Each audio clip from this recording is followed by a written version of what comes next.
Okay, so let's look at some ways to tune your viola in a little different manner than what we've done before. As you remember, we did things tuning it by ear, listening to the reference pitch, and tuning each individual string. And then we also used an electronic device. And I know many of you prefer the electronic device, and that's perfectly fine. But this is another way that you can tune by ear. And actually, once you get the hang of it, it goes very, very quickly, and you can tune very fast and very accurately, and then you're ready to perform. You're ready to rehearse whatever it is you need to do, practice whatever it is.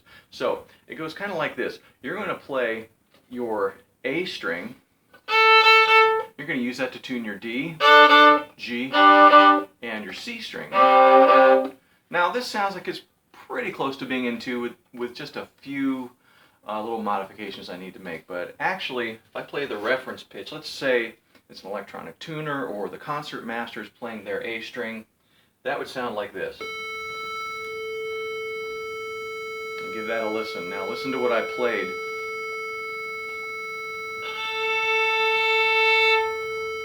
It's quite a bit sharp. So I'm going to stay in the tip of the bow, play softly, and move my fine tuner, loosening it until I match the pitch.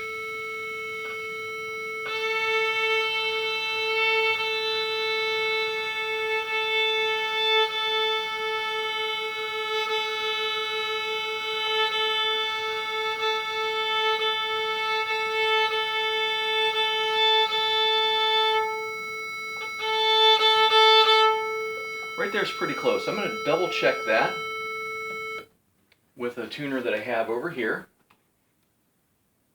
and see how I did.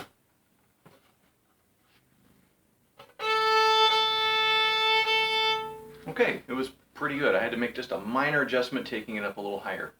So now what I'm going to do, I don't need a tuner again for what I'm going to be doing next.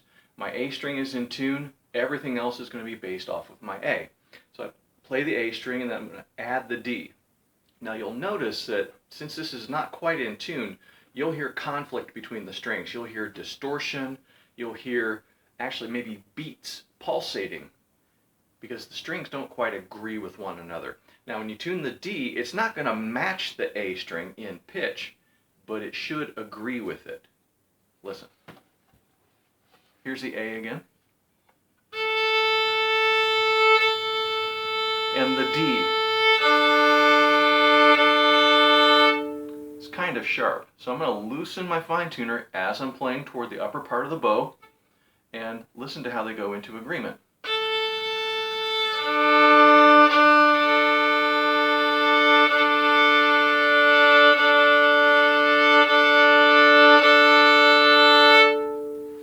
Notice that on the A string and the D string both, when I tuned them, they were sharp to begin with. I took them close to being in pitch and then down a little bit and then back up. That's actually a pretty good way of doing this because you can really hear it go in and out of pitch that way. So again, that sounds like this.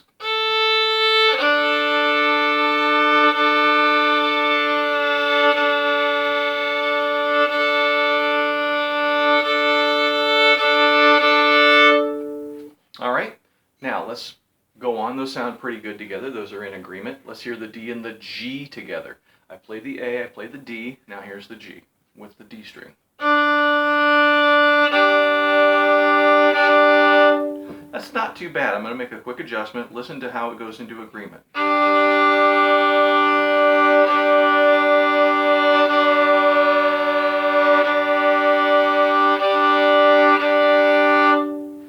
And there it is. Now, as the pitches get lower, you have to really listen carefully, so it helps if you play softly. It does not help anybody to just play really loudly when there's other people in the room tuning.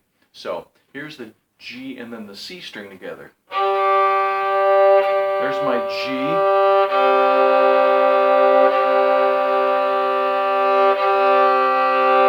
Did you hear it? Here, I'll take it a little bit lower.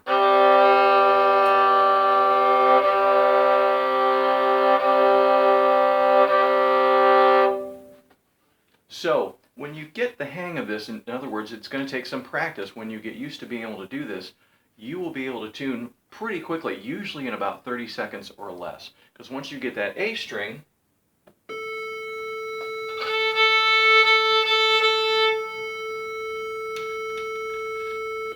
From there, it's very easy.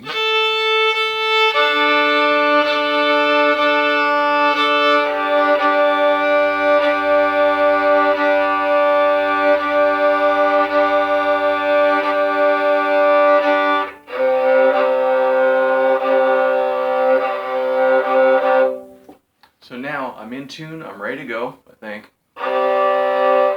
That sounds better.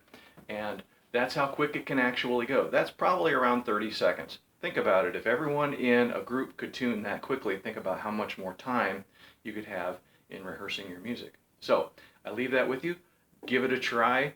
Don't be frustrated if you don't get it right away. It does take practice, but it's one of those skills that I think is very important as a string player.